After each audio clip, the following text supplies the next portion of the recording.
আচ্ছা, প্রতি মাসে যদি অল্প কিছু টাকা জমানো যায় সেটা দিয়ে কি সত্যি সত্যি একটা বড় সম্পদ তৈরি করা সম্ভব?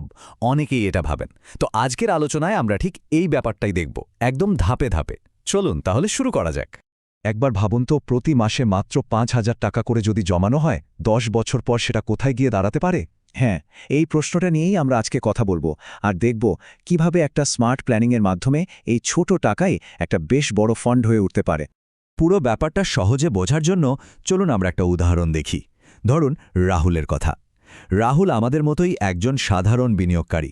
ও ঠিক করেছে যে প্রতি মাসে ৫,০০০ টাকা করে ইনভেস্ট করবে। তো ওর এই ১০ বছরের জার্নিটা দেখলেই আমরা পুরো স্ট্র্যাটেজিটা পরিষ্কার বুঝে যাব। টাকা জমানো বা ইনভেস্ট করাই কিন্তু শেষ কথা না। আসল খেলাটা হলো সেই টাকাটা কিভাবে ভাগ করা হচ্ছে তার ওপর। রাহুলের পুরো প্ল্যানটাই কিন্তু দাঁড়িয়ে আছে এই ভাগাভাগির ওপর, মানে একটা খুব গোছানো অ্যালোকেশন। তো রাহুলের ওই ৫,০০০ টাকাটা মোট ৩টে ভাগে ভাগ করা হচ্ছে।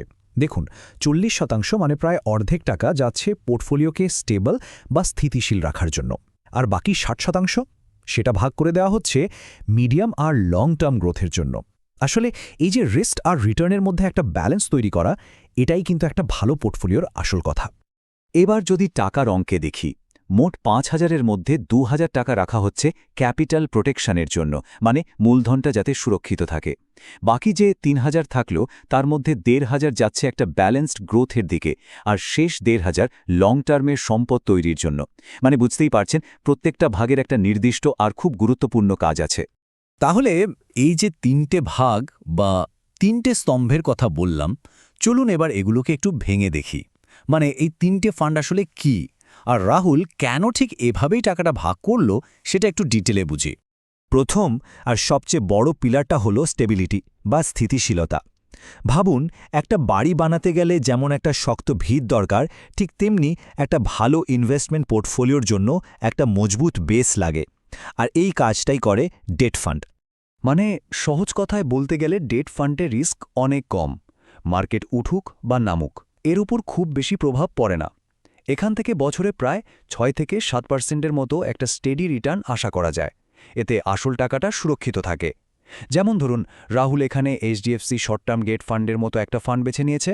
আর এই ভিতটাকে মজবুত করার জন্যই রাহুল তার মাসিক ইনভেস্টমেন্টের সবচেয়ে বড় অংশটা, মানে ২,০০০ টাকা, এই সেফ অপশনেই রাখছে। এটাই পুরো পোর্টফোলিওটাকে ধরে রাখবে। আচ্ছা, ভিত তো হলো, এবার পোর্টফোলিওতে ব্যালেন্স আনা দরকার, তাই না? দ্বিতীয় পিলারটা হলো হাইব্রিড ফান্ড। এটাকে বলতে পারেন স্টেবিলিটি আর গ্রোথের মধ্যে একটা ব্রিজ, কারণ এটা একই সাথে সেফ ডেট আর গ্রোথ দিতে পারে এমন ইকুইটি, এই দুটোতেই ইনভেস্ট করে। হাইব্রিড ফান্ডের সবচেয়ে বড় সুবিধাটা কি জানেন? এটা যেহেতু ইকুইটি আর ডেট দু জায়গাতেই টাকা রাখে, তাই যখন শেয়ার মার্কেট খারাপ থাকে তখন ডেটের অংশটা পোর্টফোলিওকে একটা সাপোর্ট দেয়, মানে রিস্কটা কমে যায়। আর এখান থেকে বছরে ৯-১১% মতো একটা রিটার্ন আশা করা যেতে পারে। আর এই রিস্ক আর রিটার্নের ব্যালেন্সটা রাখার জন্যই রাহুল তার মাসিক ইনভেস্টমেন্ট থেকে ১,৫০০ টাকা এই হাইব্রিড ফান্ডে রাখছে। ওকে, এবার আসা যাক ৩ নম্বর আর সবচেয়ে এক্সাইটিং পিলারটায়, আর সেটা হলো গ্রোথ। লং টার্মের সম্পদ বাড়ানোর আসল ইঞ্জিন কিন্তু এটাই, লার্জ ক্যাপ ইকুইটি ফান্ড। সোজা কথায়, এখানে টাকাটা দেশের সবচেয়ে বড় আর নামকরা কোম্পানিগুলোর শেয়ারে ইনভেস্ট করা হয়। যেহেতু লার্জ ক্যাপ ফান্ড দেশের সবচেয়ে বড় আর স্টেবল কোম্পানিগুলোতে ইনভেস্ট করে, তাই অন্যান্য ইকুইটি ফান্ডের থেকে এখানে রিস্কটা তুলনামূলকভাবে একটু কম। কিন্তু লং টার্মে গ্রোথের পোটেনশিয়াল কিন্তু অনেক বেশি। এখানে ১১-১২% বা তারও বেশি রিটার্ন এক্সপেক্ট করা যায়। তো পোর্টফোলিওর এই গ্রোথ ইঞ্জিনে ফিউয়েল দেওয়ার জন্য রাহুল তার এসআইপির বাকি ১,৫০০ টাকাটা এই ফান্ডেই রাখছে। এটাই কিন্তু লং টার্মে সম্পদকে কয়েকগুণ বাড়িয়ে তোলার ক্ষমতা রাখে। আচ্ছা, এতক্ষণ তো অনেক প্ল্যানিং, অনেক স্ট্র্যাটেজির কথা হলো, কিন্তু আসল প্রশ্নটা হলো এর ফল কি? মানে ১০ বছর ধরে এভাবে নিয়ম করে ইনভেস্ট করার পর রাহুলের পোর্টফোলিওটা ঠিক কোথায় গিয়ে দাঁড়াবে? চলুন সেটাই এবার দেখা যাক। দেখুন, ১০ বছরে প্রতি মাসে ৫,০০০ টাকা করে রাহুল মোট ইনভেস্ট করবে ৬ লাখ টাকা। এটা হলো ওর নিজের জমানো টাকা, যা ও ডিসিপ্লিনের সাথে ইনভেস্ট করেছে। কিন্তু আসল ম্যাজিকটা তো এর পরেই। ওর এই ৬ লক্ষ টাকার ইনভেস্টমেন্ট বেড়ে গিয়ে দাঁড়াতে পারে প্রায় ৯.৫ থেকে ১১ লক্ষ টাকায়। ভাবা যায় কিভাবে? এটাই হলো পাওয়ার অফ কম্পাউন্ডিং। মানে ইনভেস্টমেন্ট থেকে যে লাভটা হচ্ছে, সেই লাভের ওপরেও আবার লাভ হচ্ছে। আর সময়ের সাথে সাথে এই চক্রবৃদ্ধি বা কম্পাউন্ডিংয়ে সম্পদকে কয়েক গুণ বাড়িয়ে দেয়। তাহলে সংক্ষেপে বলতে গেলে এই পুরো স্ট্র্যাটেজির ফিলসফিটা খুবই সিম্পল, কম ঝুঁকি নিয়ে নিয়ম করে লং টার্মের সম্পদ তৈরি করা। এখানে রাতারাতি বড়লোক হওয়ার কোনো শর্টকাট নেই, বরং একটা ডিসিপ্লিন জার্নির কথা বলা হচ্ছে।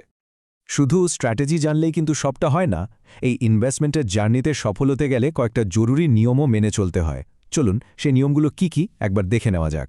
দেখুন, নিয়মগুলো খুবই সহজ কিন্তু ভীষণ জরুরি। 1. এসআইপি একদম নিয়ম করে চালিয়ে যেতে হবে। 2. মার্কেট যখন পড়ে তখন ভয় পেয়ে এসআইপি বন্ধ করা যাবে না, বরং এটাই তো কম দামে বেশি ইউনিট কেনার সেরা সুযোগ। আর 3. বছরে অন্তত একবার নিজের পোর্টফোলিওটা রিভিউ করতে হবে, আর দরকার পড়লে ছোটখাটো অ্যাডজাস্টমেন্ট করতে হবে।